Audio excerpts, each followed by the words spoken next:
अस्सलामुअलैकुम। Horror stories के एक न्यू एपिसोड के साथ मैं हूं Mazhar Malik. Thank you so much and love you so much आप सबके प्यार भरे फीडबैक का। कहानी का टाइम मैंने चेंज कर दिया है। पाकिस्तान के रात के 9 बज रहे होंगे उस टाइम कहानी आप सुनेंगे, और उस टाइम सेम इंडिया में टाइम होगा 9:30। पहले आप कहानी सुनते थे शाम को 5 बजे पाकिस्तानी टाइम 5 और इंडियन टाइम 5:30 बजे। अब इसका टाइम मैंने चेंज कर दिया है 5 से 3-4 घंटे बाद, यानी 9 बजे, और इंडिया में 9:30 बजे आप कहानी सुन सकेंगे। मुझे आइडिया है कि कुछ ख़वातीन जो हैं वो कहानी शाम को 4-5 बजे भी सुनती हैं, किचन में काम करते हुए भी कहानी लगा लेती हैं, तो इससे फ़र्क नहीं पड़ेगा आपको। अगर मंडे को स्टोरी आई है रात को 9 बजे आपने नहीं सुनी, तो आप नेक्स्ट डे उस कहानी को सुन सकते हैं, क्योंकि अब तो सिलसिला मैं इस तरह का बनाने जा रहा हूं कि आपको रोज़ाना ही एक इंशाल्लाह कहानी सुनने को मिलेगी। 7 दिन 7 कहानियां होंगी, और उसमें वीडियो की तरह भी होगी जिसमें आप वीडियो भी देख सकेंगे। ये सिलसिला भी शुरू है, तो इसलिए 9 बजे जो टाइम है ये मैं फ़िक्स करने जा रहा हूँ। रात को 9 बजे पाकिस्तान के रात के 9 बजे और इंडिया के रात के 9:30 बजे आप कहानी सुन सकेंगे। लेकिन अगर कोई प्रॉब्लम है, आपको कोई इशू है और आप चाहते हैं नहीं इसको 9 ठीक नहीं है, तो आप इस वीडियो के कमेंट सेक्शन में मुझे लिखिए। मैं देखता हूँ अगर कोई रीज़न ऐसी मुझे लगती है कि नहीं आप ठीक कह रहे हैं, मुझे इसको चेंज नहीं करना चाहिए, तो फिर मैं इसको चेंज नहीं करूँगा। वरना इसको 9 बजे टाइम जो मैंने चेंज कर दिया ये इसका ठीक है। उसकी रीज़न ये है कि जब हफ्ते में 7 दिन है, तो जो आज कहानी आई है 9 बजे आप और शाम को ख़वातीन सुनती हैं, तो अगले दिन उसको सुन लें। आज जो आप कहानी सुने वो जो कल आई होगी वो आप सुन लें, क्योंकि अब तो रोज़ एक कहानी सुनने को मिलेगी। लेकिन फिर भी क्योंकि आपकी ख्वाहिश को मैं सबसे पहले सामने रखता हूँ, जैसे आपकी ख्वाहिश होती है वैसे ही मैं कोशिश करता हूँ, तो इसलिए अगर आपको कोई एतराज़ ना हो तो यही टाइम है। अगर एतराज़ है तो नीचे ज़रूर लिखिए, रीज़न लिखिए, ताकि मैं उसको चेंज कर सकूँ। वरना ये टाइम अब आइंदा आप कहानी रात को 9 और इंडियन 9:30 बजे सुन सकेंगे। ये कहानी मुझे भेजी है तैमूर ने, और तैमूर का ताल्लुक़ इंडिया से है। वो इस वक्त बाहर मुल्क एक होटल के मैनेजर हैं। उनके एक बेस्ट फ्रेंड हैं। उन्हें कुछ वाक़यात अपने बेस्ट फ्रेंड के साथ शेयर किए, तो उनके वो जो बेस्ट फ्रेंड हैं वो हॉरर स्टोरी सुनते हैं। उन्होंने तैमूर से कहा कि आपको ये कहानी या मुझे आप बता दो, मैं सुना देता हूँ, या ख़ुद आप मज़हर मलिक को भेज दो और लोग भी इस कहानी को सुने। तो तैमूर ने मुझे जब डायरेक्ट मैसेज किया तो कहते हैं, जी मज़हर साहब, मैं आपको नहीं जानता था और मैंने कभी आपकी स्टोरी नहीं सुनी थी।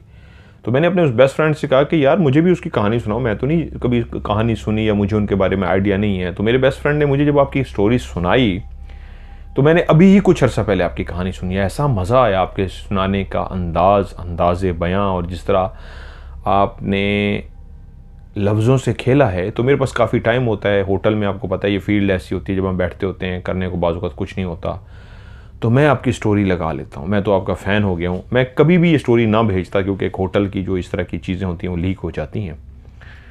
तो लेकिन आपको इस तरह भेज रहा हूँ कि मेरा होटल का नाम तो दूर की बात है, आपने मेरे कंट्री का नाम भी नहीं बताना, तो मेरे ख्याल में ये काफ़ी होगा।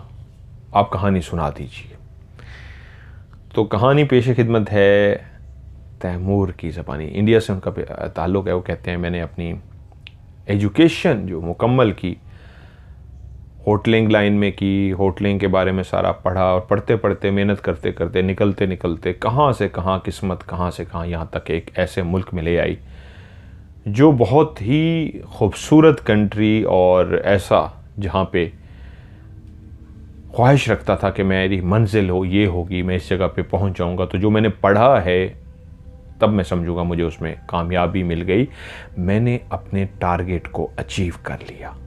और अल्हम्दुलिल्लाह ऐसा हुआ। मुख्तलिफ जॉब्स करते करते करते काफ़ी एक्सपीरियंस हासिल करने के बाद मैं इस होटल का, मुख्तलिफ होटल का मैनेजर होता हुआ आया था, लेकिन ये एक बहुत बड़ा होटल था जिसका मैं मैनेजर बन गया। होटल लाइन जो होती है, रोज़ हमें एक नया टास्क मिलता है, रोज़ हमें कोई ना कोई ऐसा क्लाइंट, ऐसा हमारे जो गेस्ट होते हैं वो सारे गेस्ट हमारे लिए वीआईपी होते हैं, हमें उनको वीआईपी ट्रीट करना होता है, क्योंकि एक बहुत बड़ा ये वीआईपी होटल है क्लास का। तो कोई ना कोई इश्यूज आते रहते हैं, तो मैनेजर वहाँ पे हर वक्त अलर्ट रहते हैं, कोई भी इशू हो जाता है तो उनको हैंडल करना होता है, वरना तो बहुत सारे नीचे भी स्टाफ होता है वो हैंडल कर लेता है। तो ये उस वक्त का वाक़या है जब होटल के अंदर हर जगहों पे सीसीटीवी कैमरे नहीं लगे होते थे, क्योंकि अब भी एक जगह पे जॉब कर रहे हैं, वो होटल जो उनका है वो ख़त्म हो चुका, जहाँ का ये वाक़या है। कह रहे हैं उस वक्त वो सीसीटीवी का नहीं होता था कि आज तो हर जगह पे सीसीटीवी लगे हैं, कोई इशू ही नहीं है, उस वक्त बहुत कम होता था सीसीटीवी का इस तरह का। तो मुझे जब इस होटल में जॉब मिली मैं बहुत ज़्यादा खुश था, और एक बहुत बड़ा होटल था, मेरे कैरियर का एक ऐसा मेरे सीवी के अंदर आ गया कि इस होटल के अंदर भी मैं मैनेजर बन गया।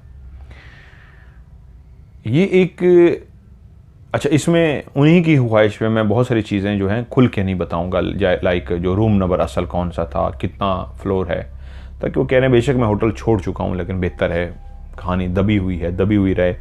लेकिन आप हॉरर सुनाते हैं तो हॉरर के पॉइंट ऑफ व्यू से आपको सेंड कर दिया, आप हॉरर सुना दीजिए लेकिन होटल का कोई ना शो हो। तो कहते अक्सर गेस्ट आते वहाँ पे रहते, वीआईपी कमरेज होते और वीआईपी गेस्ट होते, ये बड़ा मतलब 5 स्टार 7 स्टार में से एक होटल था। तो लोग आते स्टे करते और हम उनको वेलकम करते और वो चले जाते। बहुत रश रहता इस होटल के अंदर। एक दफ़ा ऐसा हुआ कि एक ऑफ सीज़न था, अभी ज़्यादातर जो हमारे रूम्स थे वो खाली पड़े हुए थे। छुट्टियों के दिन इस तरह के थे कि मतलब जो इस मतलब ये ऐसा सीज़न होता है जिसमें हमारे मैक्सिमम कमरे खाली होते हैं, बहुत कम कमरे होते हैं जो रेंट पे गए होते हैं। ऑफ सीज़न होता है, और जब सीज़न होते हैं तो पूरा हमारा होटल फुल पैक होता है। इन दिनों में हम बिल्कुल कुछ फ्री से थे क्योंकि ऑफ सीज़न चल रहा था, ज़्यादातर जो कमरे थे वो खाली पड़े हुए थे। तो एक फैमिली आई जिसमें एक खातून, उनके हस्बैंड और उनकी एक बड़ी बेटी, ये 3 लोग रूम लेने के लिए वहाँ पे पहुँचे। उन्होंने वहाँ पे रूम का बोला, और एक फॉर्मेलिटी जो होती है डॉक्यूमेंटेशन उनसे लिख लिया जाता है, पूछा जाता है क्या चाहिए क्यों चाहिए, वो जो भी होती है होटल की हमारी फील्ड की, वो सब कुछ उनसे वो करके उनको पैसे वगैरह लेके रूम तक उनको पहुंचा दिया गया। यहाँ पे फ़र्ज़ी रूम उनके कहने पे 507 रूम, मिलता जुलता एक रूम उन्होंने रखा है, 507 रूम में उनको पहुंचा दिया गया। एक बहुत खूबसूरत रूम था, ऑफ सीज़न था इसलिए हमने उनको एक बहुत खूबसूरत रूम दिया। रूम का नक्शा ऐसे था कि जैसे ही आप उसका गेट खोलते अंदर दाखिल होते तो दाखिल होते ही उसकी छोटा सा जैसे कॉरिडोर सा होता है, ऐसे कॉरिडोर टाइप था, और पहला जो दरवाज़ा आता था वो एक बहुत बड़ा लग्जरी किस्म का वॉशरूम का दरवाज़ा था, टब लगा हुआ था शीशे का, बहुत खूबसूरत किस्म का। उससे आगे जाते तो वो रूम था, एक बहुत बड़ा रूम जिसकी विंडो जो थी आप उससे खड़े होकर सामने खूबसूरत नज़ारे कर सकते थे, और विंडो खोल के भी आप बालकनी इस तरह की बनी हुई थी छोटी सी, उस बालकनी में भी आप खड़े होकर नज़ारा करना चाहें तो आप इस तरह के नज़ारे कर सकते थे। तो वो हमने उनको, होटल वेटर जो था उनने उनका सामान वगैरह पहुंचा दिया, वो जो हेल्प के लिए लड़का होता है वो उनने सामान वगैरह पहुंचा दिया, वो फैमिली वहाँ पे शिफ्ट हो गई। और एक रूटीन की बात थी, लेकिन ये तीसरा दिन था अमूमन कि मुझे कॉल आई कि सर इमरजेंसी है। मैं घर पहुंच चुका था, मैंने कहा क्या हुआ? उन्होंने कहा सर जल्दी से पहुंचिए। और जैसे ही मुझे फ़ोन पे बताया गया कि ये मामला हो गया है, मैं जैसे ही घर पहुंचा था, अभी चेंज ही करने लगा था, थोड़ा सा चेंज किया था, जल्दी से वापस जैसे ही कपड़े मैं पहन सका पहनी, और मैं तेज़ी से भागता हुआ वहाँ पहुँच गया। और मैं जैसे ही पहुँचा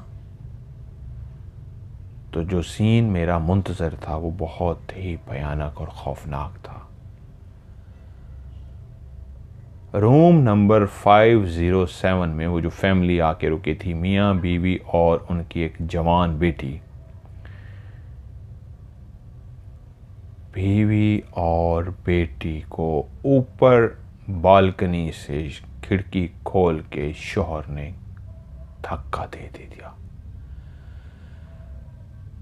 जैसे ही उनको उसने धक्का दिया था और वो इतनी ऊंचाई से दोनों माँ बेटी गिरी थी, तो नीचे गिरते ही उनके सर फट गए थे और वो दोनों मरी तो नहीं थी लेकिन बेहोश हो चुकी थी। अब फौरी तौर पे जैसे ही मैंने देखा और मैंने पूछा हस्बैंड कहाँ है, उन्होंने कहा सर जैसे ही हमें आवाज़ आई है गिरने की, पता लगा है, हम बाहर के गए हैं, इनको देखा है तो फ़ौरन आपको कॉल कर दिया, ऊपर हम रूम में नहीं गए। मैं अपनी स्टाफ के साथ भागता हुआ ऊपर रूम तक पहुंचा और दरवाज़ा खोला तो देखा शौहर ज़मीन पर बैठा है, दीवार के साथ टेक लगाए हुए, इस अंदाज में कि जैसे कोई अपने घुटनों में सर दे के बैठता है, इस अंदाज में उसने अपना सर घुटनों में रखा हुआ था और वो चुप करके बैठा हुआ था। मैं दाखिल हुआ, मुझे उनका नाम नहीं पता था। मैंने स्टाफ से पूछा क्या नाम है उनका, तो उन्होंने मुझे उनका नाम बताया। तो जल्दी से मैंने उनको उनके नाम से मुखातिब किया, सर सर, और उनका नाम पुकारा, लेकिन उन्होंने सर नहीं उठाया। मैं देखना चाहता था कि आया ये मर चुके हैं, जिंदा हैं, किस हालत में हैं, लेकिन मेरे पुकारने पे बगौर उनको देखने से अंदाज़ा हुआ कि वो ज़िंदा हैं, लेकिन इस कंडीशन में बैठे हैं जैसे बुत से बन गए हों। मैं उनके करीब नहीं जाना चाहता था, मैं उनको काफ़ी आवाज़ें दी, लेकिन उन्होंने जब मेरी आवाज़ नहीं सुनी, मुझे कोई भी जवाब नहीं दिया, तो मैंने स्टाफ के एक बंदे को कहा तुम यहीं रुको, कोई मसला हो मुझे बताना। और मैं फौरी तौर पे नीचे गया और मुझे मौजूदा थाने में पुलिस के इत्तला करनी पड़ी। फौरी तौर पे पुलिस पहुंच गई। उन्हें सबसे पहले आके नीचे उन दोनों माँ बेटियों को देखा और वो एम्बुलेंस और वो सारा जो सीन होता है क्रिएट, वो आ गई, उनको वहाँ पे उठाया गया और मुझसे पूछा गया कहानी। तो मैंने कहा जी इनके जो शौहर हैं वो ऊपर हैं। उनको लेके हम ऊपर पहुंचे तो अभी तक उसी ही अंदाज में शौहर बैठे हुए थे। उसी तरह उनके नाम से उनको पुलिस ने पुकारा, काफ़ी कोशिश की, लेकिन वो कोई भी वो नहीं। उनने तस्वीरें वगैरह जो बनानी थी नीचे ऊपर वो अपनी तस्वीरें बनाते रहे, ये वो अपना एक उनका एक तरीका होता है वो करते रहे, यहाँ तक कि उन्हें फिर आखिर शौहर के पास गए और उनको हिलाया। तो उनके हिलाने पे उन्होंने अपने घुटनों में रखा हुआ सर बिल्कुल आहिस्ता आहिस्ता आहिस्ता आहिस्ता आहिस्ता ऐसे ऊपर उठाया जैसे वो कोई रोबोट हो। उसकी आंखें लाल सुर्ख थीं, उसका चेहरा इंतहाई खौफजदा सा था, या उसको वो दुख था उस बात का कि उसने अपनी बीवी और बच्ची को धक्का दे दिया था। अभी तक हमें कुछ नहीं पता था, एक अंदाजा मेरे स्टाफ का यही था कि उसने अपनी बीवी बच्ची को धक्का दे दिया था। वो उससे मुखातिब हुए, उससे बात करने की कोशिश करते रहे, लेकिन वो सबके चेहरों को यूं देखता जैसे वो पागल हो चुका हो, नीम पागल हो, उसको कुछ भी समझ ना आ रही हो। मुख्तसर उन्होंने काफ़ी पूछगछ की लेकिन वो कुछ भी नहीं बोला। सो उसको वहाँ से वो पकड़ कर ले गए। मुझसे मुसलसल राब्ते में रहे, लेकिन उन माँ और बेटी की हालत बहुत सीरियस थी। उस वक्त क्योंकि रश नहीं था, ऑफ सीज़न था, लोग नहीं थे, तो इस बात का किसी को ज़्यादा पता भी नहीं लगा। और रात के कैसे पहर में हुआ था, मतलब तकरीबन 8 और 9 के बीच में ये वाक़या हुआ था। तो उस वक्त बहुत कम कमरों में थे और जो लोग थे उनको पता नहीं लगा था। खैर इसलिए पुलिस आई और वो सारा उनको ले गई।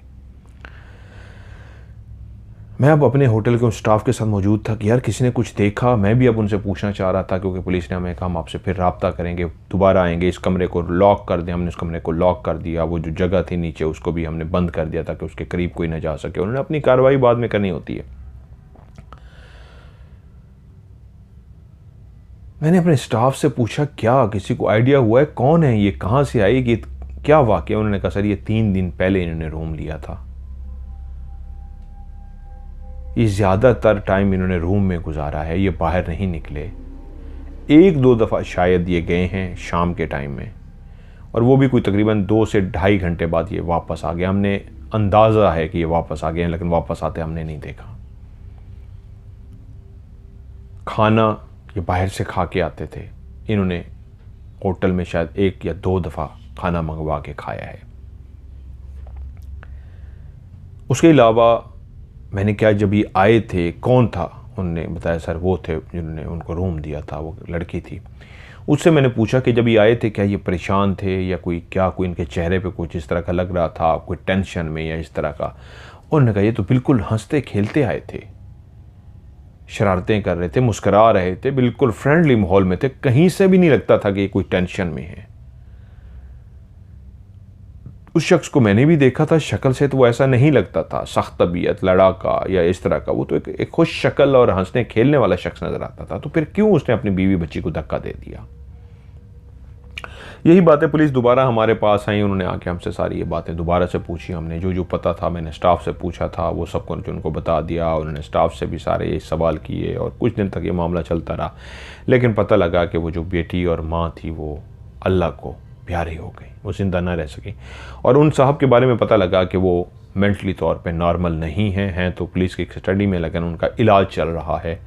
अभी वो इस हालत में नहीं आ सके कि कुछ बता सके या उनसे कुछ पूछताछ की जा सके, अभी उनका इलाज चल रहा था। तो ज़्यादातर सवालात हमसे किए गए, हमने उनको ज़्यादा सवालात बता दिए। जब सारा कुछ एक टाइम पीरियड तक होता है, सिलसिला चलता रहता है, जब हो गया तो उसके बाद हमने यकीनन सी बात है उस रूम को जो लॉक कर दिया था हमने उसको खोलना था और उसके बाद उसको किराए पे तो हमने देना था किसी और गेस्ट को। तो हमें जब परमिशन मिल गई तो हमने उस रूम को खोला, अच्छी तरीके साफ़ वगैरह किया, क्लीन किया और उसके बाद नीचे भी वो जो निशानात थे, वो जो कुछ भी था सारा हमने साफ़ कर दिया और रूम वो किराए पे लग गया। कुछ दिनों तक कुछ भी नहीं हुआ। तकरीबन इस वाक़ये के 6 महीने बाद, तकरीबन यानी कि 5.5 महीने और कुछ दिन, यानी 5 महीने और तकरीबन वो कहते हैं कोई 22-23 दिन हुए थे, फिर से इसी होटल में इसी तरह का एक सेम वाक़या हो गया। वो कहते हैं उस वक्त मैं होटल में मौजूद था। आज सीज़न तो नहीं था लेकिन काफ़ी कमरे फिल थे, काफ़ी कमरों में लोग मौजूद थे। हुआ ये कि एक चीखो पुकार की आवाज़ें आना शुरू हो गईं। मैं अपने कमरे में बैठा था, मुझे तो वो आवाज़ें ना आ सकी, लेकिन मेरे स्टाफ के लोगों ने उन चीखों पुकारों को सुन लिया। वो जो चीखें थीं वो एक औरत की थी। वो सारे भागते हुए जहाँ से चीखों की आवाज़ आ रही थी, उस बड़ी सी कॉरिडोर के अंदर जहाँ पे लेफ़्ट राइट सारे कमरे बने हुए थे, भागते हुए वहाँ पे गए तो वहाँ पे एक औरत जो बरहना हालत में थी, उसके वजूद पे कोई भी कपड़ा नहीं था, वो चीखती हुई चिल्लाती हुई बाहर की तरफ भाग रही थी। अब वो परेशान हो गए कि औरत की हालत इस तरह की थी, वो बिल्कुल बरहना थी, उनके वजूद पे कोई भी कपड़ा नहीं था और वो चीखती चिल्लाती फिर रही थी। ऐसी चीखों पुकार के वो नीम पागल सी हो गई थी। अब वो कमरे में भी नहीं जा सकते थे, मैं उधर ही था होटल में। मुझे सारा बताया गया, मैं भागता वो पहुंचा, क्या हुआ? उन्होंने कहा सर ऐसे ऐसे औरत ये गई है और वो सामने आगे कॉरिडोर के उधर अंदर मुड़ गई है। कमरे में क्या हुआ है? दरवाज़ा खुला हुआ है। यस। इनके साथ और कौन है? उन्होंने कहा जी इनके साथ हस्बैंड है इनके। अच्छा, इन मुल्कों में ज़रूरी नहीं है साथ हस्बैंड हो, हम लफ्ज़ हस्बैंड यूज़ करते हैं। कोई पार्टनर भी आ जाए तो हमारे लिए ये नहीं होता। मर्द और औरत दोनों आगे जब रूम लेते हैं तो एक अपना डिटेल देता है और उनकी लिखवा देता है। ये रिलेशन ज़रूरी नहीं होता हम लिखें या ना, एक फॉर्मेलिटी होती है, फ्रेंड भी लिखवा देते हैं। मैंने कहा फ़ौरी तौर पे कुछ लोगों को साथ लिया ताकि वो प्रूफ के तौर पे, हमने उसका दरवाज़ा खुला हुआ था, अंदर दाखिल हुए तो देखा कि जो उस खातून के साथ उनका एक फ्रेंड, जिनको लफ्ज़ यहाँ पे वो हस्बैंड यूज़ कर रहे हैं, एक हस्बैंड टाइप था,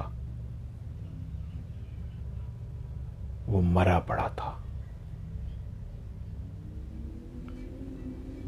और औरत चीखती चिल्लाती हुई बाहर कपड़ों के बगैर चली गई थी। और उसी ने एक बड़ा शो पीस जो गुलदान होता है फूलों वाला, वो उठा के उसके सर में मारा था, जो वहीं पे ही पड़ा हुआ था और उसके सर से खून बह रहा था। हमें नहीं पता वो मर गया है या जिंदा है, वो ज़मीन पे पड़ा हुआ था। औरत चीखती चिल्लाती बाहर निकल गई थी। फौरी तौर पे हमें इतला देनी थी, यकीनन सी बात है, एक बहुत बड़ा सानिया था, उस बंदे को ट्रीटमेंट की ज़रूरत थी, पता नहीं वो ज़िंदा था या नहीं था। तो हमने फौरी तौर पे पुलिस को कॉल की, वो पुलिस आ गई और हमने उनको सारी सूरत हाल बताई, औरत कहाँ है और मर्द कहाँ है। मर्द को उन्होंने देखा और औरत का जब तक हम फ़ोन वगैरह कर रहे थे, स्टाफ मेंबर ने कहा कि सर हमने उनको पकड़ने की कोशिश की, लेकिन वो जो सामने वाली बालकनी बनी हुई है बाहर की तरफ, उन्होंने उसे छलांग लगा दी और जैसे ही उन्होंने नीचे छलांग लगाई, औरत की मौत वाक़ई हो गई। अब मैं भी उस औरत के पास पहुंचा तो वो नीचे ज़मीन पर मुर्दा हालत में, उसके जिस्म से खून बह रहा था और उसके जिस्म पे कोई वजूद नहीं था और हाथ फैलाए, आंखें उसकी खुली हुई थीं, ऐसी खौफज़दा आंखें कि मरने के बावजूद भी उसके चेहरे को देख के डर लग रहा था। ऐसे लगता था उसके चेहरे पे बहुत ज़्यादा खौफ है। हमने फौरी तौर पे उसके वजूद पे कपड़ा डाला। अंदर जिसके सर पे गुलदान मारा गया था वो अभी तक ज़िंदा था, सांसें ले रहा था। उसको फ़ौरन अस्पताल भेजा गया, उसका ट्रीटमेंट शुरू कर दिया गया और फिर से एक सवाल और जवाब का सिलसिला था जो मुझसे भी होना था, मेरे स्टाफ से भी होना था। और ये भी एक नॉर्मल सा वाक़या था कि जिस तरह लोग आके रूम लेते हैं, उन्होंने आके रूम लिया था और एक दिन रूम लिया, अगले दिन ही ये वाक़या हो गया था। लेकिन अब परेशानी ये बन गई थी कि ये जो शोर था, औरत का शोर गुल था और उसका चीखना चिल्लाना था, बहुत ज़्यादा लोग अपने रूम से तो नहीं निकले थे, लेकिन कुछ लोग, शाम का टाइम था, रूम से ज़रूर निकल आए थे और वो परेशान हो गए थे कि ये क्या हुआ है।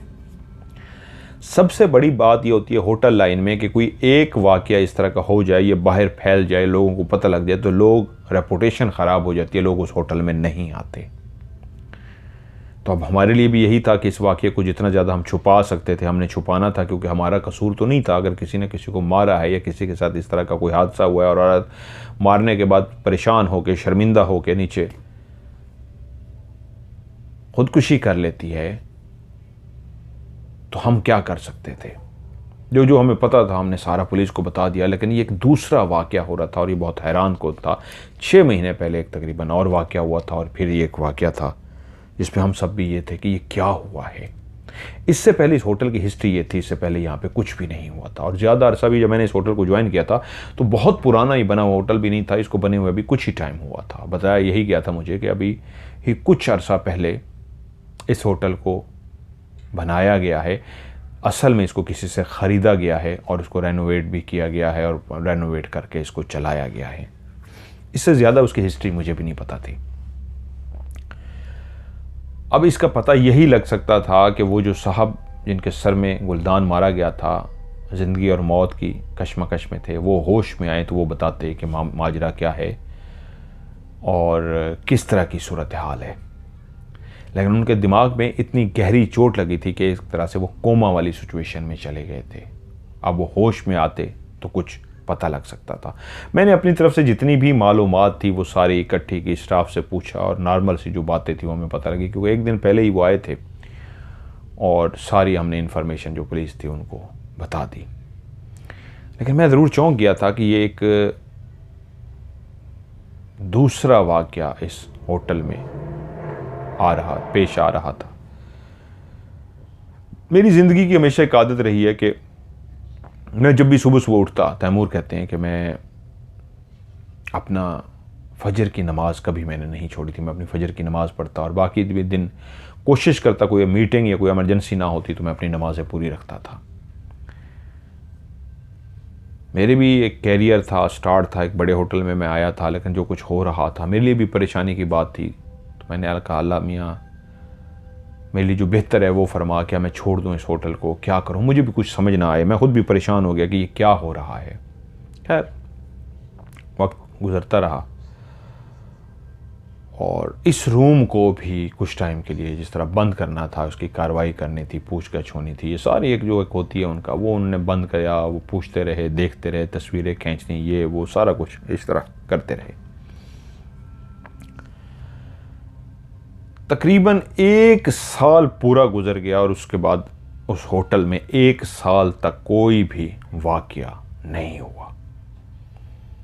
हम लोग काफ़ी परेशान थे, 5-6 महीने 8 महीने डिस्टर्ब रहे कि फिर कोई वाकया ना हो जाए, फिर कोई ना हो जाए, लेकिन कुछ भी नहीं हुआ। साल गुजर गया और हम लोग भी खुश हो गए, चलें नॉर्मल से एक वाकयात थे, 2 वाकयात हुए और इस तरह हो गए। वहीं इंडिया से ही मेरे एक बहुत अच्छे दोस्त मेरे पास पहुंचे और उन्होंने मुझे फ़ोन किया, वो उस जगह पे पहुंचे हुए थे।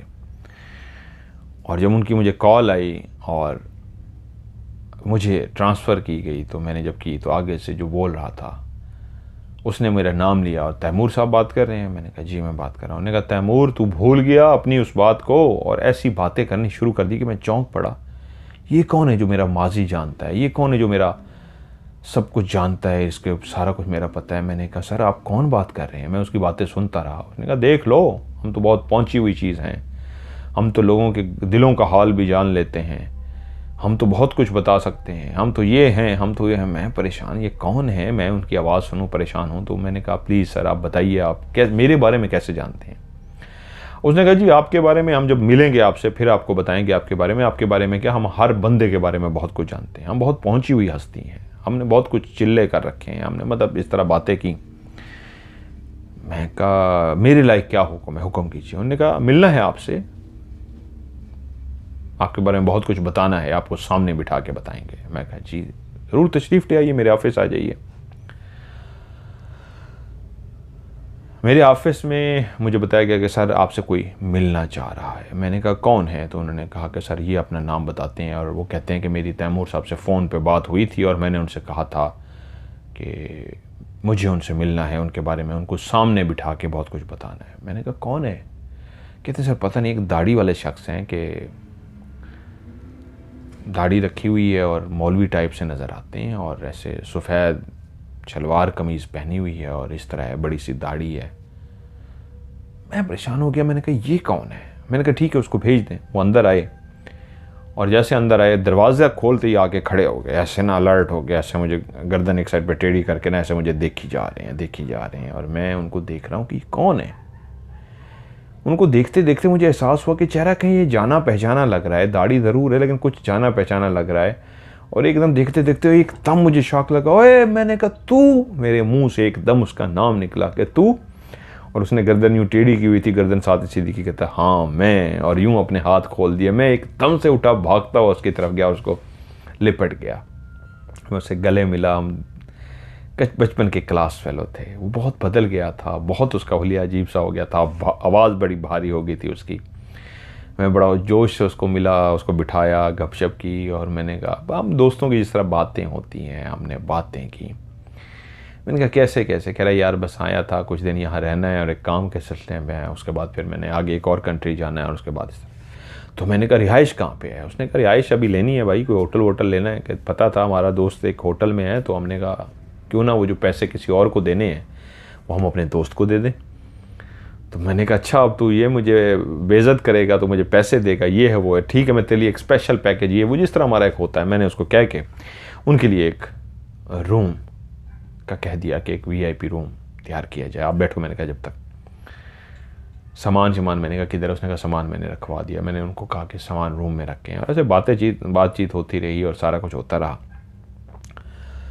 तो काफ़ी देर वो मेरे पास बैठे रहे। उसके बाद कहते चले यार बाकी बाद में मिलते हैं, मैं अभी तरह फ्रेश हो जाऊँ, मैं थका हुआ हूँ, ये है वो है। इस तरह पहुँचते ही तुझे फ़ोन किया था, मैं वहाँ से रवाना हुआ था तो तेरे माँ बाप से मेरा रब्ता हुआ था, तो उन्होंने बताया वो तो फ़लाँ मुल्क में और होटल में अब माशाल्लाह मैनेजर है। तो मैंने कहा नंबर दे, मैं जाके उससे मिलूँगा। तो वहाँ मैं अंकल आंटी से तेरा नंबर लेके आया था, पहुँचते ही तुझे फ़ोन किया, तेरे पास आ गया। वो रूम में चला गया, फ्रेश हुआ और मैंने कहा चल ईज़ी हो जा। अभी वो 4-5 दिन उसने मेरे साथ रहना था, हफ्ता भी रह सकता था, उसके काम पे डिपेंड करता, अगर काम हो जाता तो 4-5 दिन, ही तो हफ्ता उसने रहना था। बस उस दिन मेरी मुलाकात हुई। अगले दिन उसने कहा इंशाल्लाह हम नाश्ता ब्रेकफास्ट इकट्ठे करेंगे और रात उसने गुजारी। जब सुबह हुई मैं उसका ब्रेकफास्ट पे इंतज़ार कर रहा था, तो वो बाकायदा एक बफ़े लगता होता है सुबह ब्रेकफास्ट में, वो मैं उसका वेट कर रहा था। जैसे वो नीचे आया मैंने कहा आ जाओ यार, मैं तुम्हारा वेट कर रहा था। कह रहा है देख लो मैं एक मैनेजर हमारा वेट कर रहे हैं, और मजाक के मूड में कहा। वो नाश्ता किया, मैं भी उसके साथ बैठ गया नाश्ता करने के लिए। तो उसने मुझे कहा कि यार एक बात बताओ। मैंने कहा हाँ। मुझे कहता है क्या इस होटल में कुछ गड़बड़ है? मैं कहा गड़बड़ क्या मतलब, किस तरह की गड़बड़? कहता है मैं रात कमरे में लेटा हुआ था, लेकिन मुझे महसूस हुआ है कि मेरे कमरे में कोई दाखिल हुआ है, दरवाज़ा बंद हुआ है। मैं कच्ची नींद सोने वाला बंदा हूँ, तहज्जुद के लिए मैंने उठना होता है, तो दरवाज़ा बंद हुआ है तो मेरी आंख खुली है कि ये क्या हुआ है। तो मैं कहता है ऐसे उठ के बैठा हूँ कि ये दरवाज़ा मेरे कमरे का बंद कैसे हुआ, कौन आया? मैं एकदम चौंक गया हूँ, और उसके बाद मैं उठा हूँ, बेड पे बैठा हूँ। फिर मैंने उठ के देखा है, झांका है, दरवाज़ा बंद था। मैंने कहा शायद मेरे नींद में होगा, नींद में मुझे लगा होगा या क्या हुआ है, बहरहाल कोई इस तरह का था। मैं कह रहा दोबारा लेट गया बिस्तर पे। अभी लेटा ही था कोई 30-40 सेकंड ही हुए होंगे कि फिर से आवाज़ आई कि दरवाज़ा खुला है, और डज करके दरवाज़ा बंद हुआ है। और ये इसी कमरे का ही था, मेरे कमरे का। मैंने आंखें खोल दी, मैंने एकदम से उठा, मैंने कहा फिर से दरवाजे को देखा, दरवाज़ा बंद है। मैंने कहा यार ये कैसे पॉसिबल है? कह रहा है मैं आंखें खोल के बिस्तर पे लेट गया, मैंने आंखें बंद नहीं की कि क्या वाकई इस तरह का हुआ है या मेरा वहम है या मैं नींद में इस तरह महसूस किया हूँ क्या। कि मैं लेटा हुआ था कि मुझे ऐसे महसूस हुआ बिस्तर पे आके कोई बैठा है, बिस्तर प्रेस हुआ है। जिस बिस्तर पे मैं लेटा हुआ था उस बिस्तर पे आके बाकायदा कोई बैठा है, और बिस्तर बाकायदा ऐसे प्रेस हुआ है जैसे कोई बैठा है। मैंने यूं चौंक के देखा, साथ कोई भी नहीं है, लेकिन बाकायदा बिस्तर हिला है जैसे बिस्तर पे कोई बैठा है। मैंने बिस्तर की तरफ देखा, कोई नहीं है, और इधर उधर देखा, कोई नहीं है। मैं सोचे जा रहा हूँ ये क्या हुआ है, मेरा वहम है, दरवाज़ा खुला है, बंद हुआ है, क्या हुआ है? बड़ा वीआईपी शानदार होटल है, यहाँ पे तो इस तरह की कोई बात नहीं हो सकती। लेकिन ये अब मैंने महसूस किया था, ये क्लियर था। मैंने कहा चलो, मैं लेट गया, थोड़ी देर बाद वैसे भी तहज्जुद होने वाली थी। मैंने कहा शायद तहज्जुद के लिए मुझे जगाया गया है, चलो तहज्जुद पढ़ते हैं। थोड़ी देर में उठा और मैंने तहज्जुद पढ़ी और अपने वज़ाइफ किए। तो तू बताता है मूर कि यहाँ पे क्या ये क्या इस तरह दरवाज़ा खुला है और आके बैठा है, कोई क्या है? ये होटल में मसला है कोई, क्या है? उसकी एक आदत थी जैसे बड़बोला बोलता था। मैंने कहा अच्छा तू माशाल्लाह यार अपनी तहज्जुद वगैरह भी पढ़ता है, मैं भी अपनी नमाज़ें कायम करता हूँ, वज़ाइफ क्या वगैरह पढ़ता है? उसने कहा यार मेरा एक वज़ाइफ का सिलसिला है, मैं एक लंबे वज़ाइफ बैठ के पढ़ता हूँ, और कल तो मैं थका हुआ था, लेकिन तुझे सच बताऊँ मुझे महसूस हुआ है जहाँ पे इस होटल में कोई गड़बड़ है। मैंने वजीफ़ा नहीं पढ़ा वो वाला, लेकिन मुझे लगा है कि कुछ गड़बड़ है। मैंने कहा तैमूर कहता है, मैंने कहा कि यार क्या गड़बड़ है, तू एक फेवर तो दे, रात को चेक तो कर, तू तुझे क्या लग रहा है गड़बड़? ये तो अच्छी बात है यार, मेरा दोस्त आया, मेरे लिए फ़ख्र की बात है, और तू अगर कोई गड़बड़ है इस तरह है तो इसको ज़रा चेक तो कर, तू वज़ाइफ से कर सकता है तो यार तो शानदार हो जाएगा, ज़रा चेक तो कर। उसने कहा कोई मसला ही नहीं है, मैं आज रात को ही बैठ के चेक कर लूँगा। क्योंकि जो होटल का मालिक था, मैंने अब इसको दोस्त को बताया नहीं, जो होटल का मालिक था, एक दो जो वाक़यात हुए तो उसकी वजह से परेशान था, तो मेरे दोस्त ने मेरा एक तवज्जो और तरफ दिलाई थी। तो एक को केस में शौहर ने बीवी और बेटी को धक्का दिया था, दूसरी में बीवी ने उसको मारा था और वो पागलों की तरह नंगी होकर भाग गई थी। खैर वो रात हम गपशप करते रहे और उस टापे को छोड़ दिया, रात हुई, वो पढ़ा, और सुबह में उसका इंतज़ार करता रहा। जब वो सुबह मिला तो उसके चेहरे पे मुस्कुराहट थी, और मुझे कहता है मेरा वहम ठीक निकला। मेरा जो शक था वो बात मैंने पढ़ाई करके उसको कंफर्म कर लिया, तेरा जो ये होटल है हॉन्टेड है। मैं कहा क्या मतलब इस बात का? कह रहा है वो मेरा दोस्त बोला, कहता है इस होटल में कुछ ना कुछ ऐसा गड़बड़ है जो ताल्लुक़ उसका उस मखलूक से है जिसको हम जिन्नात कहते हैं। उसका कुछ ना कुछ यहाँ पे कोई बसेरा, कोई लेना देना, कुछ ना कुछ इसका चक्कर यहाँ पे है। मैंने पूछा तफसील से बताओ यार क्या हुआ है? वो बोला कि रात जब मैं अपने कमरे में बैठा हूँ और तहज्जुद से पहले मैं उठ गया, जिस तरह मैंने तुझे कहा था मैं पढ़ाई करके चेक करूँगा, और मैंने जब तहज्जुद से पहले उठा, मैंने अपना वज़ू किया, और जब मैं वज़ू करने के लिए, पढ़ाई करने के लिए जैसे ही बैठा था, मेरे उसी बाथरूम का दरवाज़ा पहले खुद ब खुद खुल गया। जो मैंने बंद किया था उस वक्त खुद ब खुद खुल नहीं सकता। मेरे जहन में आया मे बी लूज़ होगा या खुल गया होगा, जबकि बाद में वजीफ़ा मुकम्मल करने के बाद मैंने उठ के उसको चेक भी किया है। हैंडल मैंने बंद किया था और उस तरफ हैंडल बंद कर दें तो खुल नहीं सकता, लेकिन खैर वो एक आम सी बात थी दरवाज़ा के खुल जाना। मैंने पढ़ने के लिए जैसे ही अभी मैंने शुरुआत लिया है तो वो जो कबर्ड है कपड़ों वाली वो ठज ठज उसने किया है। मैं एकदम चौंक गया हूँ कि ये क्या हुआ है। अभी तो मैंने चंद आयात पढ़ी ही हैं कि वो कपड़े वाली जो अलमारी है कबर्ड है उसने डज डज ऐसे बजी है, तो ये एक वाज़ेह सबूत था कि अभी तो शुरू भी नहीं किया पढ़ने का और ये क्या है। मैं उसी वक्त अलर्ट हो गया कि इसका मतलब है यहाँ कुछ ना कुछ गड़बड़ है, और तभी मैंने आंखें बंद की और मैंने वजीफ़ा पढ़ना शुरू कर दिया। आंखें मेरी बंद थी और वजीफ़ा में जैसे ही पढ़ता गया तो ऐसे लगा कमरे के अंदर जैसे तूफ़ान आंधी आ गई हो। शां शां शां अजीब सी आवाज़ें, ऐसे जैसे तेज़ हवा चलती है और शां शां, जिस तरह अभी भी एक चुड़ैलों की आवाज़ आ रही है, हवा चल रही है। यहाँ पे कैलिफोर्निया में बहुत हवाएं चलती हैं, तो ऐसी तेज़ हवाएं चलने की कमरे के अंदर आवाज़, जबकि कमरे में हवा कहाँ से आ सकती है, तो बंद रूम है, एसी चलने वाले रूम होते हैं, बंद होते हैं, लेकिन अजीब सी शाएं शाएं की मेरे कान में आवाज़ आ रही है और मैं आंखें बंद किए पढ़ता रहा हूँ। मैंने आंखें एक दफ़ा खोली भी हैं, नज़र कुछ नहीं आया, लेकिन ऐसा आवाज़ें थीं जैसे तूफ़ान आया हुआ है और चीखो, मतलब हवा इतनी तेज़ है, अंदर इतनी तेज़ है कि समझ से बाहर है। और उसी दौरान कई दफ़ा अलमारियां खुली हैं, बाथरूम का दरवाज़ा ढज ढज खुला है, यहाँ तक कि जो मेरा मेन दरवाज़ा है उससे मैं आगे होके बैठा था, दरवाजे को नहीं देख सकता था, तो मेन दरवाज़ा भी जहाँ से कमरे में दाखिल होते हैं वो दरवाज़ा भी एक दफ़ा ज़ोर से खुला है और धज धज होकर ज़ोर से बंद हुआ है।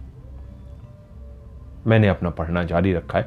मैं एक ऐसी तस्बीह कर रहा था, एक सरसरी अमल कर रहा था जिससे नॉर्मली मालूम करने के लिए होता है। मुझे नहीं अंदाज़ा था एक सरसरी पढ़ने पे इतने ज़्यादा मुझे साइन मिलेंगे। और फिर मैंने वो अपना वजीफ़ा मुकम्मल किया, अपनी तहज्जुद पढ़ी और फिर मैं लेट गया, वजीफ़ा किया। तो मैंने कहा तुमसे पूछूंगा, मुझे बताओ ये क्या है, ये तो बहुत कुछ मुझे लग रहा है, मैं अगर प्रॉपर बैठ के वो वाला अमल करूं, वजीफ़ा करूं, ये तो लग रहा है काम बहुत ख़राब है। तब मैंने उसे वो दोनों वाक़यात बता दिए। मैंने कहा यार मुझे और तो नहीं पता, यहाँ पे 2 वाक़यात हो चुके हैं। उसने कहा कौन से वाक़यात? मैंने दोनों तफसील से बता दिया कि यहाँ हमें और तो नहीं पता, हमने कुछ देखा तो नहीं है, लेकिन 2 वाक़यात हुए हैं। एक में जिसमें मियाँ बीवी और उनकी बेटी आई थी, शौहर ने अपनी बीवी और बेटी को धक्का दे दिया था, वो मर गए थे, और जो शौहर था वो इस अंदाज में बैठा था कि जैसे वो पागल और दीवाना हो चुका। उसको ज़िंदा तो ले गए थे, लेकिन मियाँ बीवी भी कुछ अरसे बाद मर गए थे। उसका नहीं हमें बाद में पता लगा उसका क्या हुआ, इलाज हुआ, हमने भी इतना तवज्जो नहीं दी। दूसरा वाक़या एक औरत का हुआ था। मियाँ बीवी जो दोस्त बने हुए थे वो आए थे, बीवी ने लोहे वो एक गुलदान सा जो था उठा के उसके सर में मारा था, और कपड़ों के बगैर बरहना हालत में भागती हुई गई थी और उसने छलांग मार दी थी, और जो बंदा था वो ज़िंदा हालत में गया था, लेकिन कोमे की सी हालत में था, पता नहीं बच्चा या मरा है, हमें ये नहीं पता, हम डिटेल में तो आगे बाद में नहीं जाते, लेकिन ये वाक़यात हो चुके हैं। मेरा दोस्त कहानी सुनता रहा और उसके बाद बोला मुझे गड़बड़ लग रही है, ये दोनों वाक़यात जुड़े हैं उसी वाक़ये से जो मैंने रात महसूस किया है। मैंने कहा क्या मतलब है? उसने कहा है तो यहाँ गड़बड़, तू मेरा दोस्त है, तेरी ज़ात के लिए, वैसे मैं नहीं, क्योंकि मैं झंझट में नहीं पढ़ना चाहता, मैं किसी काम से आया हुआ हूँ, किसी उसमें आया हुआ हूँ, लेकिन कह रहा हूँ क्योंकि मेरा एक पढ़ाई का सिलसिला है, इस तरह का है, अगर तू कहे तो तेरी खातिर मैं ज़रूर ये रिस्क ले सकता हूँ कि जो भी ये चीज़ है इसको मैं बुलाने की कोशिश कर सकता हूँ। तैमूर कहता मेरा इंटरेस्ट बढ़ गया, एक बुलाने की चीज़, डर मेरे अंदर भी नहीं था, मैं भी इन चीज़ों को देखना चाहता था, महसूस करना चाहता था, हल्का फुल्का डर हर इंसान में होता है, मेरे अंदर भी था। तो मैंने कहा यार फिर आज रात को मैं भी तेरे साथ हूँगा। मैंने कहा कहाँ पे? कहता रूम में, तू बुला। तो फिर उसने मुझे कहा कि एक काम कर, जिस रूम में मैं हूँ इसको छोड़ दो, मुझे ऐसा रूम दो जो सबसे बड़ा हो, बहुत खुला सा हो, जिसकी खिड़कियाँ खोल सकें हम उसकी खिड़कियाँ खोल दें, वहाँ मुझे मौका मिले ताकि बाहर से भी जो चीज़ आए, जो इधर है, मैं उसको बुला सकूँ। मैंने कहा ठीक है, इंतज़ाम हो जाएगा। फिर भी मैंने अपने स्टाफ को ताकीद कर दी कुछ बातों की कि वो एक्टिव रहें, क्योंकि गेस्ट भी होते हैं। तो ऐसी जगह पे हमने सेलेक्ट किया कि अगर शोर शराबा हो या कुछ भी हो तो साथ वाले कमरों को आवाज़ ना जाए। ये हमारे लिए भी एक अच्छा था कि उस कमरे में ना हो, इर्द गिर्द कमरे थे, कोई भी, उसने दोस्त ने कहा था हो सकता है शोर शराबा हो सकता है खिड़कियाँ दरवाजे जिस तरह रात बजते रहे, मुझे नहीं पता इर्द गिर्द कौन रह रहे थे, वो डिस्टर्ब हुए या नहीं हुए, तो इस तरह का हो सकता है। तो इसलिए मैंने ऐसा कमरा बड़ा सा शानदार ढूंढा जिसको अगर शोर शराबा भी हो तो कोई महसूस ना हो। रात हो गई, हमने इकट्ठे खाना खाया, गपशप करते रहे, और जैसे ही रात का टाइम हो गया उसने मुझे इशारा किया, आओ चलते हैं। हम दोनों दोस्त चलते हुए उस कमरे के अंदर पहुंच गए। ताकीद मैंने जो स्टाफ था उसको कर दी थी। उसने मुझे कहा वज़ू कर लो, उसने भी वज़ू किया, मैंने भी वज़ू किया, और उसने दायरा खड़ा करके अपने ऊपर फूंका और मुझे बोला ये वाला पढ़ लो, उसके बाद मैं तुम्हें दायरा खड़ा करता हूँ। मैंने भी अपनी एक पढ़ाई की, उसके बाद उसने मेरे ऊपर दायरा खड़ा कर दिया।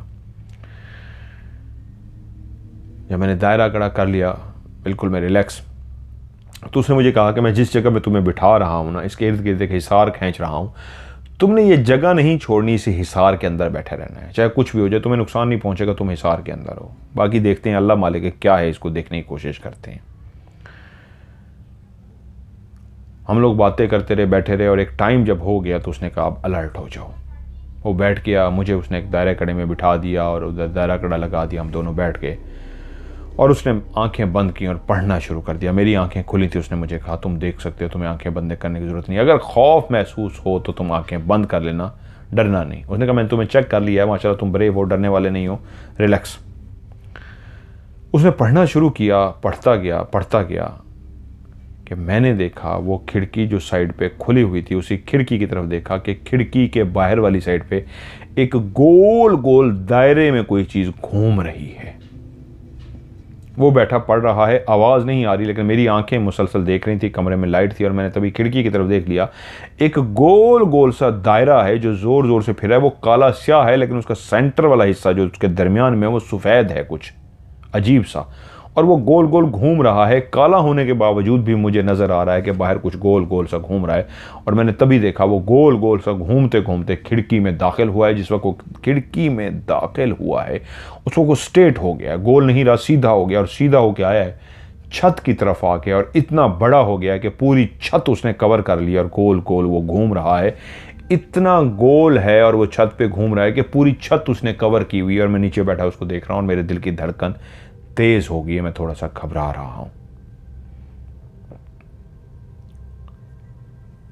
और तब मैंने देखा कि वो जो गोल गोल सा ऊपर आके घूमना शुरू हुआ, अभी तक जो खामोशी थी, साथ ही जैसे ही वो छत पे घूमना शुरू हो गया, गोल गोल पूरी छत उसने कवर कर ली, तो साथ ही बाकायदा तौर पे दरवाजे और खिड़कियां खुलनी और बंद होनी शुरू हो गई।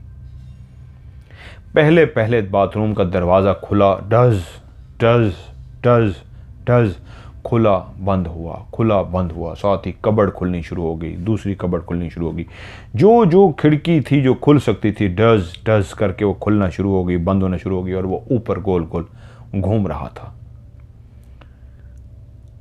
तभी उसने पढ़ते पढ़ते पढ़ते खामोशी इख्तियार की और वो रुक गया, और जैसे ही मेरा दोस्त पढ़ते पढ़ते रुक गया, उसने आंखें खोली, और आंखें खोल के उसने इर्द गिर्द देखा, और उसने मेरी तरफ देखा, और मेरी आंखों में जैसे देखा तो मैंने ऊपर की तरफ देखा, उसको बताने के लिए कि ऊपर देखो, और तभी उसने ऊपर देखा, और उसकी निगाह ऊपर पड़ गई। अभी तक ठा ठा ठा सब हो रहा था कि ऊपर निगाह पड़ी, वो गोल गोल कोई चीज़ ब्लैक सी ऊपर घूम रही थी, दरमियान में सफ़ेद सी थी।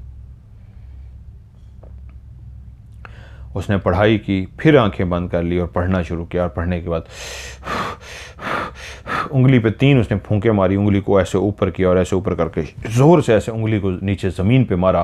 तो जैसे ही उसने उंगली को ज़मीन पे मारा तो ऊपर जो गोल गोल घूम रहा था, उंगली के साथ ही वो भी मूव किया, जैसे उंगली तेज़ी से मूव की, वो भी तेज़ी से मूव किया, और मूव करके वो सीधा खड़ा हो गया, बिल्कुल सुक्का पतला सा, कोई बिल्कुल सीधा सा, इस अंदाज में कि वो ज़मीन पे उसके जिस तरह पाँव हो, और वो सीधा होते होते होते ऊपर छत तक गया हुआ था। बाकी उसका जिस्म जो था वो छत को टच हुआ था, यानी कि एक हिस्सा ऐसे सीधा है, बाकी उसका हिस्सा आगे की तरफ टेढ़ा हुआ है, जैसे इंसान नमाज पढ़ते हुए ऐसे रुकू में जाता है, 7 की पोजीशन होती है, जैसे ऐसे 7 नंबर होते हैं, 7, इस अंदाज में उसका आधा जिस्म दीवार पे था, आधा जिस्म उसका छत पे था, और उसका जो मुंह था वो छत पे आ रहा था।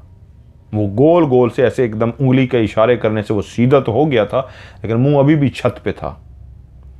तो मैंने देखा मेरा दोस्त मुस्कुराया, और मुस्कुराने के बाद उसने फिर से पढ़ा, और पढ़ने के बाद फिर से उसने अपनी उंगली पे 3 फूंकें मारी, और उसके चेहरे की तरफ यूं उंगली करके फिर से ऐसे ज़मीन की तरफ उंगली की, तो उसका चेहरा छोटा होके बिल्कुल एक इंसान के कद के बराबर बन के, वो एक काला साया सा था, वो सामने आके खड़ा हो गया। अब वो इंसान के साइज का बन चुका था। जो पहले आधा वजूद उसका आधी छत तक था और पूरी दीवार को उसने घेरा हुआ था, बहुत बड़ी छत थी और बहुत ऊंची दीवार थी कमरे की। अब वो सामने इंसान के कद का खड़ा था। तो मेरे दोस्त ने उससे पूछा, कौन हो तुम? कोई जवाब नहीं आया। फिर मेरे दोस्त ने फिर पूछा, इंग्लिश में मेरा दोस्त बात कर रहा था। फिर उससे पूछा, कोई जवाब ना आया। दूसरी दफ़ा भी खामोशी रही। तो तब मेरे दोस्त ने कुछ पढ़ा और जैसे ही पढ़ना शुरू किया, ऐसे लगा जैसे उसको पढ़ने से तकलीफ हुई है। उसके मुंह से एक चीख निकली, बाकायदा चीख, और साथ ही वो बोला। तो मैं समझ गया कि वो जिस ज़बान में बोला था वो इंग्लिश नहीं थी, वो उस मुल्क की ज़बान थी। और उसने उस ज़बान में कहा था, रुक जाओ, ये मत पढ़ो। मेरे दोस्त ने उस ज़बान को समझ नहीं सकता था, चौंका और मेरी तरफ देखा। तो मैंने अपने दोस्त से बोला कि वो कह रहा है मत पढ़ो, रुक जाओ। मेरे दोस्त ने ऐसे गर्दन हिलाई और कहता है, ओके, इससे पूछो तुम्हारा नाम क्या है। तो मैंने उसी ज़बान में उससे पूछा, तुम्हारा नाम क्या है। उसी ज़बान का ही एक उसने नाम बताया। मैंने उसको आगे से नाम बताया, ये इसका नाम है। मेरे दोस्त ने फिर मुझसे सवाल पूछा, इससे पूछो तुम इस जगह पे क्या कर रहे हो। ये तो इंसानों की रहने की जगह है, यहां पे इंसान रहते हैं, तुम्हारा कोई काम नहीं, तुम यहां पे क्या कर रहे हो। तैमूर कहते हैं कि मैंने यही सवाल उससे उसी ज़बान में पूछा, तो उसके बाद जो उसने जवाब दिया वो बहुत ही खौफनाक था। उसने कहा, ये मेरी ज़मीन है, ये मेरी जगह है, मैं यहाँ पे रहता था, मेरा इलाका था, मेरा कब्ज़ा था, यहाँ पे मेरा कबीला था। तुम इंसानों ने इस जगह पे कब्ज़ा कर लिया है, इस जगह पे होटल बना लिया है। तुमसे पहले भी जो होटल ये का मालिक था, मैंने उन सबको यहाँ से भगा दिया, मैंने उनको भी मार दिया था। वो तिबी मौत जो मरे थे, वो तिबी मौत नहीं मरे थे, उनको मैंने मारा था। मैं तुम लोगों को भी नहीं छोड़ूंगा। मेरे दोस्त ने, मैंने देखा कि जब वो बोल रहा है तो मेरा दोस्त मुसलसल पढ़ रहा है। मेरे दोस्त ने इंतज़ार भी नहीं किया था वो क्या जवाब दे रहा है, क्योंकि वो तो अपनी लैंग्वेज में बोल रहा था जिसको मैं अंडरस्टैंड कर रहा था, लेकिन मेरा दोस्त मुसलसल पढ़े जा रहा था और मैं उसका जवाब सुन रहा था। तभी मेरे दोस्त ने पढ़ते पढ़ते एकदम से फिर यूँ उंगली की और उसकी तरफ इशारा किया, तो उसकी फिर से चीख निकल गई और उसने कहा, इसको कहो रुक जाओ, मैं सब बताता हूँ। मैं चुप। तैमूर कहता है, मेरी जान निकली हुई, मैं डरा हुआ। और उसने बताना शुरू किया, हाँ मैं ही जिम्मेदार हूँ, मैंने इस होटल को बंद करा देना है, ये मेरी जगह है, तुम इस होटल को छोड़ के चले जाओ, मैं तुम सबको माफ़ कर दूंगा, छोड़ दूंगा, नहीं तो एक एक को मैं मार दूंगा। मेरा कबीला मुझे इसकी इजाज़त नहीं दे रहा था, मैं इसलिए अभी तक रुका हुआ था, बट मैं अब रुकने वाला नहीं हूं। मैं अपने कबीले का बदला लेके रहूंगा, चाहे मेरा कबीला भी मुझे सज़ा दे, मुझे मना करे, उसके बावजूद मैं बदला लेके रहूंगा। मैं इतना अरसा खामोश इसलिए रहा। तुम क्या समझते हो कि तुम लोगों को मैं कुछ नहीं कहूंगा? वो जो मरे थे वो किसने मारे थे? मैंने मारे थे। मैं हैरान हो गया कि ये कैसे बता रहा है, कौन मारे थे। और उसने बताया कि वो जो औरत और उसकी बीवी ने छलांग मारी थी, उसने कहा उसने उनको धक्का मैंने दिया था। वो जो उसका शौहर वहां पे बैठा हुआ था वो मुझे देख के डर गया था, उसको मैंने अपना जलवा कराया था। तुम उसको कभी सारी जिंदगी ठीक ही नहीं कर सकते। वो सारी जिंदगी पागल हो गया है, सारी जिंदगी पागल रहेगा।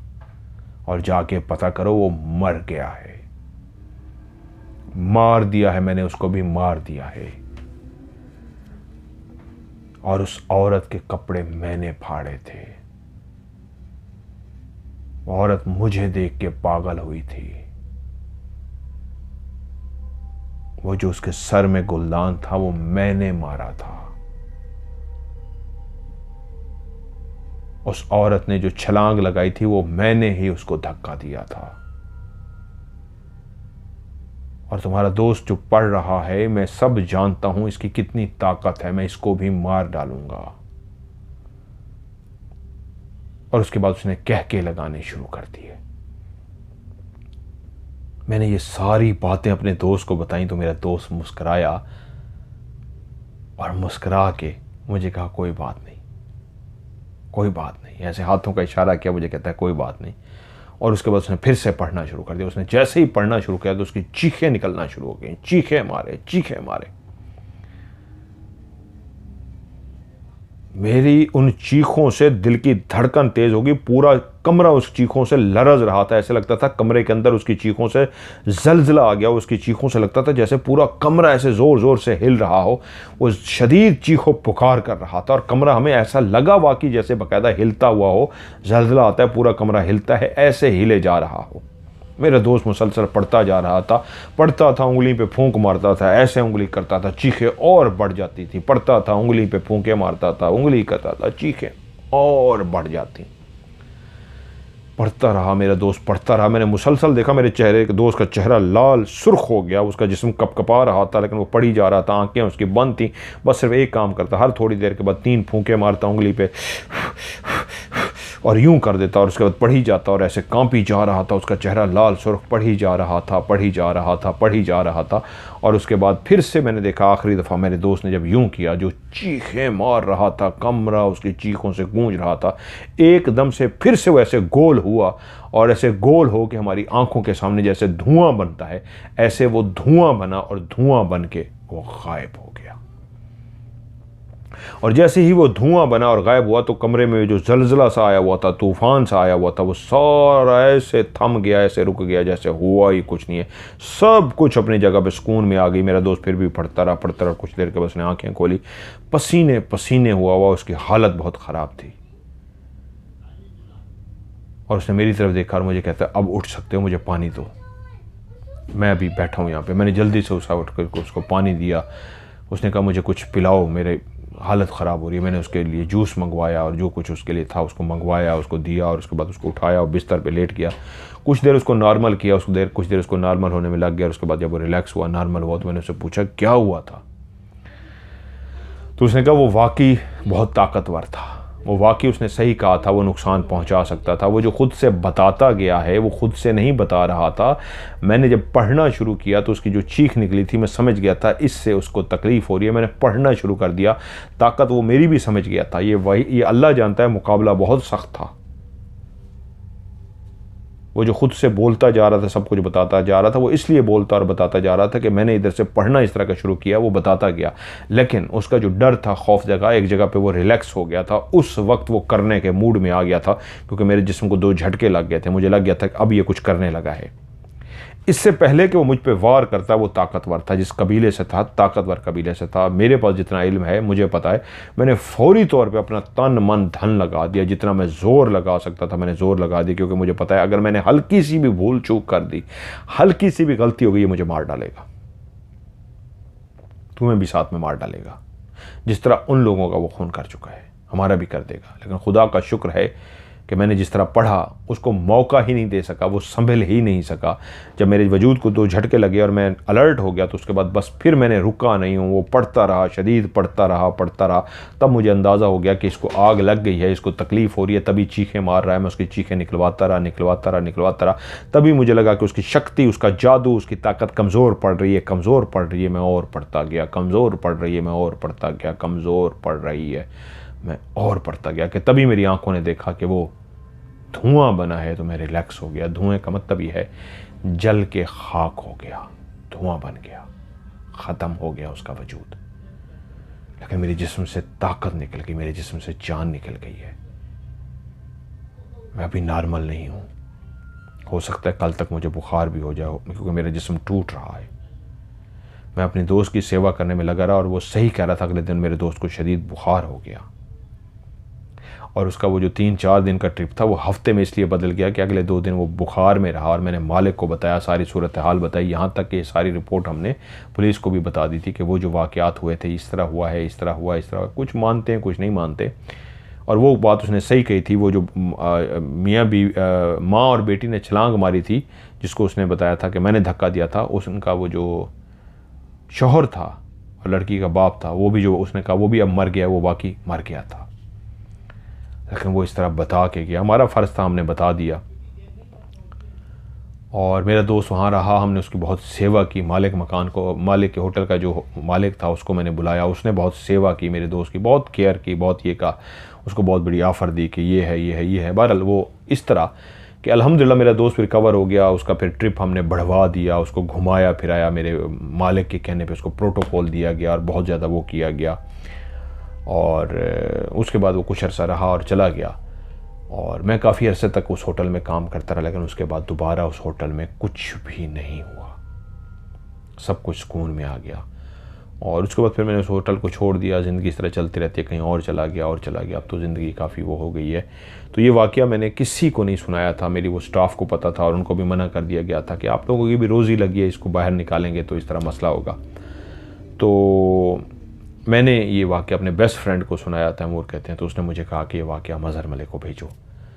तो मैंने आपकी कहानियाँ वगैरह नहीं सुनी थी, लेकिन जब मैंने सुनी है तो मैं फ़ैन हो गया हूँ और कहने पे मजबूर हो गया हूँ कि आपका जो अंदाज़े बयां है बहुत ज़बरदस्त है। आप अच्छी कहानी सुनाते हैं, बंदा खो सा जाता है। तो मैं इसलिए आपकी नज़र कर रहा हूँ, इस कहानी को इस काबिल समझें कि हॉरर स्टोरी में शामिल कर सकें, तो आपको इजाज़त है, आप शामिल कर लें। नहीं भी करेंगे तो कोई बात नहीं, मुझे खुशी होगी।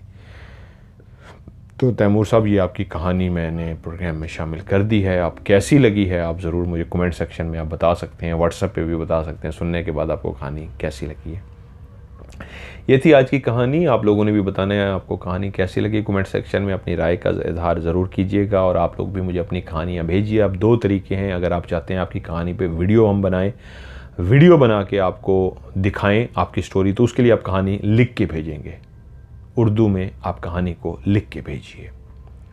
तो आपकी कहानी के ऊपर हम वीडियो बना के 10 मिनट की इंशाल्लाह आपको 8-10 मिनट की 12 मिनट की दिखा देंगे।